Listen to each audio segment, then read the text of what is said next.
So hi guys, welcome to my YouTube channel. मेरा नाम है उमेश साहू और हम आ गए हैं इलेक्ट्रोस्टैटिक्स के और एक न्यू वीडियो लेक्चर पे, जिसमें हम डिस्कस करेंगे इलेक्ट्रिक फील्ड के बारे में, नल पॉइंट्स के बारे में और motion of a charge particle in uniform electric field के बारे में। सबसे पहले हम डिस्कस करते हैं इलेक्ट्रिक फील्ड के बारे में। देखिए, इलेक्ट्रिक फील्ड क्या होता है? द स्पेस और region around which a unit positive charge or any charge particle experience an electric force। जैसे मैं कहूँ, यहाँ कोई स्पेस और रीजन में मैं एक यूनिट पॉजिटिव चार्ज रख देता हूँ, या तो कहूँ टेस्ट चार्ज।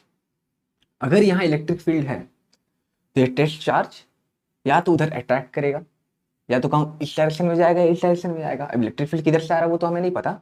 अगर यहाँ इलेक्ट्रिक फील्ड है तो ये इलेक्ट्रिक फोर्स को एक्सपीरियंस जरूर करेगा। देखिए एक चीज और, हम लोग इसे बोल तो देते हैं टेस्ट चार्ज।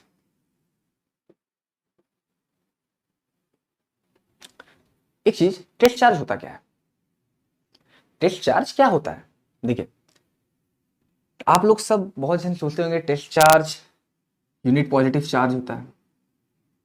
एक यूनिट पॉजिटिव चार्ज को हम लोग टेस्ट चार्ज बोलते हैं। आप लोग सही हैं, ठीक है, आप लोग सही हैं। यूनिट पॉजिटिव चार्ज को हम लोग टेस्ट चार्ज बोलते हैं, लेकिन इसमें अगर हम लोग को कोई टेस्ट चार्ज का डेफिनेशन पूछे तो हम लोग इसमें और एक चीज ऐड करते हैं। वो ये है कि कभी किसी भी चार्ज पार्टिकल को इन्फ्लुएंस नहीं करता है। मीन्स टेस्ट चार्ज कभी भी कोई भी चार्ज पार्टिकल को इन्फ्लुएंस नहीं करेगा, वो खुद इन्फ्लुएंस होता है। अगर मैं कहीं टेस्ट चार्ज रखूं तो वो कोई भी चार्ज पार्टिकल इन्फ्लुएंस नहीं करेगा, वो खुद इन्फ्लुएंस होगा, खुद इधर जाएगा, इधर जाएगा। समझ रहे मैं बोलना क्या चाह रहा हूं? टेस्ट चार्ज भी चार्ज पार्टिकल ही जैसा है, लेकिन बस अंतर ये है कि ये किसी को इन्फ्लुएंस नहीं करता, ये इन्फ्लुएंस्ड होता है। तो चलिए, इलेक्ट्रिक फील्ड तो हमें यहाँ से समझ में आया। कोई भी ऐसा स्पेस जहां पास टेस्ट चार्ज या चार्ज पार्टिकल इलेक्ट्रिक फोर्स को एक्सपीरियंस करे उसे हम लोग इलेक्ट्रिक फील्ड कहते हैं। आते हैं फिर electric field intensity. Electric field intensity क्या होता है? देखिएगा, हम लिखते हैं इलेक्ट्रिक फील्ड इंटेंसिटी को हम लोग ई से डिनोट करते हैं, वेक्टर ई से। ये होता है electric force per unit charge.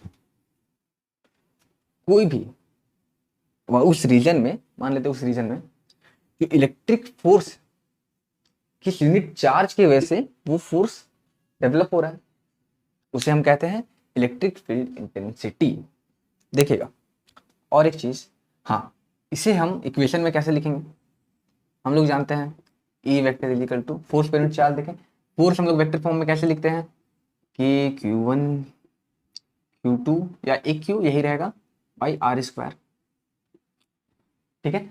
और यहाँ पास यूनिट वेक्टर जो हम लोग को डायरेक्शन देगा, और ये Q कैंसिल हो जाएगा, तो हमें इलेक्ट्रिक फील्ड का फॉर्मूला मिल गया कि Q1 लिखा तो यहाँ Q1 बोल देता हूँ, आर स्क्वायर और यूनिट वेक्टर आर कैप, हमें ये मिल जाता है।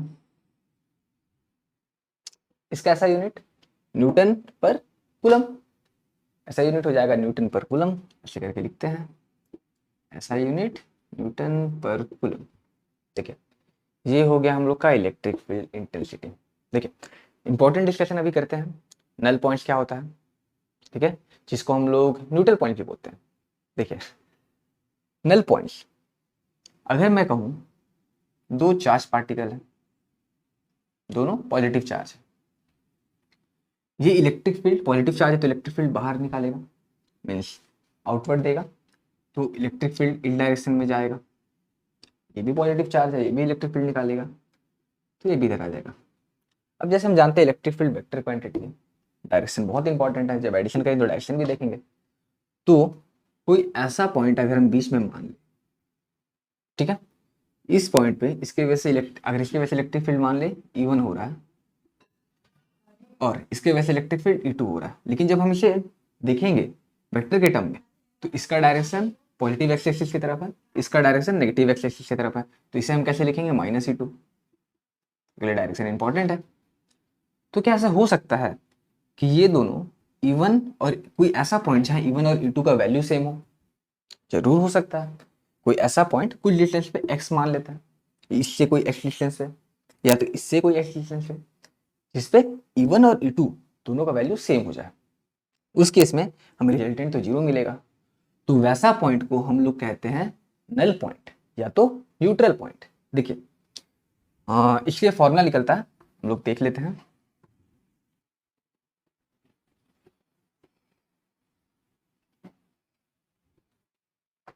आप लोग को मेरी वीडियो कैसे लगती है प्लीज़ कमेंट में ज़रूर लिखें। ऐसे ही हंसते हंसते आप लोग को पढ़ाना चाहता हूँ मैं, आप लोग भी हंसते रहिए। देखिए, हाँ क्या पढ़ रहे थे हम लोग? हाँ, नल पॉइंट। देखिए, सबसे पहले तो उसमें भी दो केस लेते हैं। एक केस, अगर जो दो चार्ज पार्टिकल के बीच में हम लोग नल पॉइंट देख रहे हैं, या बीच में नहीं बोले, चार्ज पार्टिकल के बीच में जो हम लोग नल पॉइंट देख रहे हैं, क्या वो चार्ज पार्टिकल सेम है, मीन्स लाइक चार्जेस है या अनलाइक चार्जेस है, वो भी इंपॉर्टेंट है। अगर मैं कहूँ दो लाइक चार्जेस है, अगर दो लाइक चार्जेस है तो नल पॉइंट बीच में बनेगा कहीं, मतलब दोनों के बीच में ही करने कहीं बनेगा। अगर मान लेता हूँ प्लस है दोनों साइड, प्लस चार्ज है, दोनों साइड नेगेटिव भी है, लाइक चार्जेस है, मीन्स नल पॉइंट कहीं यहाँ बनेगा। मान लेते हैं एक्स डिस्टेंस पे है, यहाँ कहीं अगर टोटल डिस्टेंस आर है तो यार डिस्टेंस में का हो जाएगा आर माइनस एक्स। जब लाइक चार्जेस के केस में हम बीच में लेते हैं, मीन्स सेंटर नहीं होगा, बीच मीन्स दोनों के बीच में। अगर अनलाइक चार्जेस का बात करें, अनलाइक, यहाँ प्लस हो जाएगा, यहाँ माइनस हो जाएगा। इस केस में हम क्या देखेंगे, ये इलेक्ट्रिक फील्ड बाहर निकालेगा और ये इलेक्ट्रिक फील्ड अपने अंदर टानेगा। मतलब ये फोर्स किस तरफ फोर्स लगाया, कोई भी अगर पॉइंट पे हम देखें तो ये उसे, अगर मान लेता हूँ कोई टेस्ट चार्ज पे देखूँ, अगर मैं मान लेता हूँ यहाँ कहीं टेस्ट चार्ज रख दूँ, तो ये क्या करेगा उसे, मीन्स पॉजिटिव चार्ज अगर यहाँ पर कहीं रख दूँ टेस्ट चार्ज, तो ये क्या करेगा, इसे रिपेल करेगा, इस तरफ जाएगा, और माइनस चार्ज अट्रैक्ट करेगा। तो इस बीच में तो कहीं हमें नहीं मिलेगा नल पॉइंट, क्योंकि ये तो चाहता है ये दूर हो जाए और ये तो चाहता है एक मेरे पास आ जाए। तो जब अनलाइक चार्जेस रहेंगे तो हमें नल पॉइंट दोनों के बीच में नहीं, या तो इस साइड मिलेगा या तो इस साइड मिलेगा। जैसे देखिए, अगर इसका मैग्नीट्यूड कम है, सॉरी इसका मैग्नीट्यूड ज़्यादा है, नेगेटिव चार्ज का अगर मैग्नीट्यूड ज़्यादा है, तो हम क्या देखेंगे, ये बहुत ज़्यादा इसे अट्रैक्ट करेगा, और इसका तो फिर डिस्टेंस भी कम हो गया, ये रिपेल भी ज़्यादा नहीं कर पाएगा, तो ये इसे अट्रैक्ट कर लेगा। तो नल पॉइंट मिला? नहीं मिला। अगर मैग्नीट्यूड इधर ज़्यादा है तो नल पॉइंट बनेगा इधर, अगर इसका मैग्नीट्यूड ज़्यादा है तो नल पॉइंट बनेगा इधर। चलिए हम इस पे इक्वेशन लाते हैं, देखते हैं क्या आता है। एक चार्ज Q1, हम यहाँ भी लाइक चार्जेस का केस ले रहे हैं। एक चार्ज Q1, एक चार्ज Q2, ठीक है। मान लेते दोनों के बीच का डिस्टेंस है R। यहाँ पास मान लेते नल पॉइंट यहाँ है, इससे एक्स डिस्टेंस पे है, तो इससे R माइनस एक्स डिस्टेंस पे होगा। देखिए, हम जानते हैं हमें टोटल इलेक्ट्रिक फील्ड जीरो लाना है, ठीक है। और ये लाइक चार्जेस है तो इधर फोर्स लगाएंगे, इधर फोर्स लगाएंगे, मतलब ई नेट उस पॉइंट पे हमें जीरो लाना है। और ई नेट क्या होगा, इसका इलेक्ट्रिक फील्ड मीन्स E1, इसका इलेक्ट्रिक फील्ड मीन्स E2। या तो वेक्टर हटा दूं तो E1 मीन्स E2, ठीक है। देखिए, तो यहां से हम बोल सकते हैं E1 is equal to E2। तो बस इस चार्ज की वजह से इस पॉइंट पे इलेक्ट्रिक फील्ड क्या लग रहा है, निकाल सकते हैं कि Q1 by X square is equal to K Q2 by R minus X का होल स्क्वायर। के कटेगा और क्या, और कुछ नहीं कट रहा है, तो अंडर रूट मार देते हैं, एक साइड हम इक्वेशन को ले आते हैं, तो हम लिख सकते हैं आर माइनस एक्स का whole square by X square is equal to Q2 by Q1। देखिए, यहाँ पास हम अंडर रूट से लिख देते हैं, मीन्स इसे रूट में डालते हैं इक्वेशन को, सॉरी ये आर था, आर, तो हमारा इक्वेशन क्या हो जाएगा, R minus X by X is equal to Q2 by Q1, ठीक है। इतना हमारा आ गया। अगर हम इसे फर्दर सॉल्व करें तो इक्वेशन हमारा ऐसे आ जाएगा, R by X minus one is equal to Q2 by Q1। ये उधर ले जाता हूँ तो हम लोग का इक्वेशन कुछ इस तरह में आ जाएगा, R by X is equal to Q2 by Q1, sorry यहाँ अंडर रूट नहीं लिखा, ये तो अंडररूट किया था ना, हाँ, माइनस प्लस 1, तो x इज इक्वल टू, ये x इधर से जाएगा, ये इधर आ जाएगा, r by under root Q2 by Q1 plus 1, ये हमारा हो जाएगा रिजल्ट। इसी तरह से हम अगर अनलाइक चार्जेस है तो हम वो भी निकाल सकते हैं। देखिए अनलाइक चार्जेस के केस में हमें सिर्फ क्या करना पड़ेगा, ये वाला अगर हम लोग का Q1 है, ये Q2 है, तो हम खाली क्या देखेंगे, कहीं इस पॉइंट में नल पॉइंट बन सकता है, तो ये डिस्टेंस को हम लोग x मान लेंगे। अगर टोटल हम लोग का डिस्टेंस r है तो यहाँ से इसका डिस्टेंस क्या हम लोग का हो जाएगा r प्लस एक्स। फिर यहाँ भी ऐसे करेंगे, इसके वजह से इस पॉइंट पे E1 लग रहा है, वो इक्वल होगा इसके वजह से इस पॉइंट पे E2। E1 और E2 का फॉर्मूला लिखेंगे, सॉल्व करेंगे तो हमारा इस टाइप में इक्वेशन आ जाएगा। यहाँ पर शायद माइनस रहेगा, ठीक है, इस तरह हम लोग का इक्वेशन बन जाएगा। ये तो हमारा हो गया नल पॉइंट्स के बारे में, या तो कहें न्यूट्रल पॉइंट्स के बारे में। अब हमारा थर्ड था motion of an charge particle in uniform electric field. देखिए उसके बारे में देखते हैं। अगर कोई भी चार्ज पार्टिकल इलेक्ट्रिक फील्ड में आता है तो इलेक्ट्रिक फोर्स एक्सपीरियंस करता है। जैसे हमने बात किया, कोई भी चार्ज पार्टिकल अगर इलेक्ट्रिक फील्ड में आता है तो क्या एक्सपीरियंस करता है, इलेक्ट्रिक फोर्स। देखिए अगर मैं कहूँ, सबसे पहले एक केस लेता हूँ जब चार्ज पार्टिकल रेस्ट में है, ठीक है, तो मान लेता हूँ यहाँ कोई चार्ज पार्टिकल रेस्ट में है और इलेक्ट्रिक फील्ड ऐसे करके है, इस डायरेक्शन में इलेक्ट्रिक फील्ड है, ठीक है। यहाँ चार्ज पार्टिकल है, ये इलेक्ट्रिक फील्ड है, इलेक्ट्रिक फील्ड का डायरेक्शन इधर है, चार्ज पार्टिकल रेस्ट में है। जैसे इलेक्ट्रिक फील्ड आएगा इस पर इलेक्ट्रिक फोर्स लगेगा। देखिए सबसे पहले यहाँ पास इक्वेशन हम लिख देते हैं, initially u is equal to 0, initial velocity charge particle का 0 है, गले भी तो रेस्ट पे है हम लोग का। देखिए यहाँ फोर्स, इलेक्ट्रिक फोर्स लगेगा, तो Fe, electric force Fe is equal to K Q by R square, K Q2 by R square, ठीक है। यहाँ पास हम इलेक्ट्रिक फील्ड के टर्म में लिख सकते हैं, क्योंकि हमें यहाँ पास इस सब का जिक्र नहीं है, हमें इलेक्ट्रिक फील्ड दिया गया है, तो हम यहाँ लिख सकते हैं F is equal to Q E. हम यहाँ लिख सकते हैं फोर्स को mass into acceleration, Q E, vector अगर हम डाल दे सब में तो हम यहाँ लिख सकते हैं acceleration A is equal to Q E by M.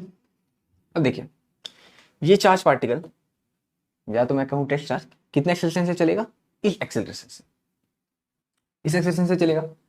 तो अब मैं बोल सकता हूँ टाइम टी पे वो कितना चला रहेगा। अगर मैं इक्वेशन ऑफ मोशन लगा दूँ, या तो मैं उसके फाइनल वेलोसिटी बता सकता हूँ पहले, v is equal to U plus A T. यहाँ पर इनिशियल वेलोसिटी 0 है, acceleration Q E by M है, ठीक है। टाइम टी पे कितना चला, टाइम टी पे इसका वेलोसिटी क्या रहेगा, इतना, तो v is equal to Q E M T, एक हमें मिल गया। और हम क्या फाइंड कर सकते हैं, हाँ डिस्टेंस कितना चला वो बता सकते हैं। देखिए डिस्टेंस क्या हो जाएगा, s is equal to U T plus half A T square, तो s इज इक्वल टू, ये तो 0 हो जाएगा, नहीं लिखते हैं, हाफ एक्सेलरेशन हो जाएगा क्यू ई बाई एम, और टाइम किस टाइम पे कितना डिस्टेंस चला हमारा निकल गया। देखिए ये सिंपल है, टेस्ट चार्ज को अगर हमने इलेक्ट्रिक फील्ड में रखा तो किस तरह से उसका मोशन हो रहा है ये हमने देखा। अब देखिए इंपॉर्टेंट क्या है, अगर इलेक्ट्रिक फील्ड को, सॉरी इलेक्ट्रिक फील्ड बोल रहा हूँ मैं, अगर किसी टेस्ट चार्ज को हम इलेक्ट्रिक फील्ड से पास कराते हैं और उसका मोशन परपेंडिकुलर होगा इलेक्ट्रिक फील्ड के, देखिए फिगर किस तरह से होगा, मान लेता हूँ यहाँ प्लस चार्ज है, ऐसा कोई प्लेट है, इलेक्ट्रिक फील्ड निकालेगा, नेगेटिव चार्ज है, फील्ड लाइंस इधर होंगे, इलेक्ट्रिक फील्ड लाइंस डाउनवर्ड। अब यहाँ से अगर मैं कोई टेस्ट चार्ज को, क्यू चार्ज को यू वेलोसिटी से इस डायरेक्शन में प्रोजेक्ट करूँ, इधर इलेक्ट्रिक फील्ड है, इलेक्ट्रिक फील्ड ई इधर है इस डायरेक्शन में, charge particle initial velocity you, इसमें क्या कर रहा हूँ, इस डायरेक्शन में जाना है, मतलब इनिशियल वेलोसिटी से इस डायरेक्शन में जा रहा है। अब क्या होगा, यहाँ पर देखते हैं इस डायरेक्शन में तो कोई फोर्स नहीं लगेगा, इसको कोई अपोज करने वाला नहीं है, यू वेलोसिटी से जा रहा है इस डायरेक्शन में, कोई इसको नहीं रोक रहा है कि मत जाओ बोल के। तो इस डायरेक्शन में मीन्स पॉजिटिव एक्स एक्सिस में जाने से उससे कोई दिक्कत नहीं, वो अपना आराम से जा रहा है, उसका इनिशियल वेलोसिटी यू, उस डायरेक्शन में फाइनल वेलोसिटी भी यू। हमें केस लेना है इस डायरेक्शन का, मीन्स वाई एक्सिस की तरफ। देखिए इलेक्ट्रिक फील्ड इधर लगेगा, मीन्स लेटेस्ट चार्ज पे फोर्स लगेगा नीचे की तरफ, डाउनवर्ड तरफ, ठीक है। यहाँ पर हम लोग ग्रेविटेशनल फोर्स को नेग्लेक्ट कर दे रहे हैं, ग्रेविटेशनल फोर्स को हम लोग नहीं कंसिडर कर रहे हैं, ठीक है, ना तो वहाँ जी का भी कॉन्सेप्ट आता, ठीक है। इस पर कितना फोर्स लगेगा जाएंगे, तो इलेक्ट्रिक फील्ड वही F is equal to Q E, ठीक है। हम वेक्टर के टर्म में नहीं लिखेंगे, सिंपल सिंपल लिखेंगे। देखिए इसे हम लिख सकते हैं mass into acceleration Q E. अब A is equal to Q E by M, इस एक्सेलरेशन से ये चार्ज पार्टिकल को नीचे लाना चाहेगा। देखिए अब फिर इक्वेशन हम अगर हम इस डायरेक्शन में बनाएं, वाई डायरेक्शन में, तो देखिए क्या होगा। अगर मैं बोलूँ वाई डिस्टेंस चला है, एस नहीं लिख के मैं वाई लिख दे रहा हूँ, यहाँ पास वाई डिस्टेंस कवर किया है, तो U T plus half A T square, H is equal to U T plus half A T square, U तो यहाँ पास हमारा फिर से जीरो है, तो हम लोग का हो जाएगा half Q E by M two T square. अगर मैं बोलूँ कुछ टी टाइम पे इसका वेलोसिटी कैसे, तो फिर वही क्वेश्चन आएगा v equal to U. Initially तो वाई डायरेक्शन में तो वेलोसिटी जीरो था, तो v equal to zero, sorry v equal to U plus A T, U zero हो जाएगा, तो हमारा हाफ ए टी आ जाएगा, half Q E by M two T, ये हमारा हो गया वेलोसिटी। अब देखिए रिजल्टेंट वेलोसिटी क्या होगा, इस डायरेक्शन में x में भी है, y में अब वेलोसिटी आ गया, तो रिजल्टेंट वेलोसिटी हम लिख सकते हैं। रिजल्टेंट वेलोसिटी हम क्या लिखेंगे, resultant velocity V resultant, V लिख देते हैं वी रिजल्टेंट, वो क्या होगा under root velocity in X direction means U square plus velocity in Y direction half Q E by M two T, ये हमारा हो गया रिजल्टेंट वेलोसिटी। अब इसमें बहुत चीज़ें पूछे जा सकते हैं, जैसे अगर मैं पूछ दे मोमेंटम बता दे तो एम इन टू वी लगा देंगे, वी रिजल्टेंट मोमेंटम निकल जाएगा। काइनेटिक एनर्जी पूछा जा सकता है, तो हाफ एम वी स्क्वायर लगा देंगे, तो हमें काइनेटिक एनर्जी भी पता चल जाएगा। तो इस तरह से हम इसे देखते हैं।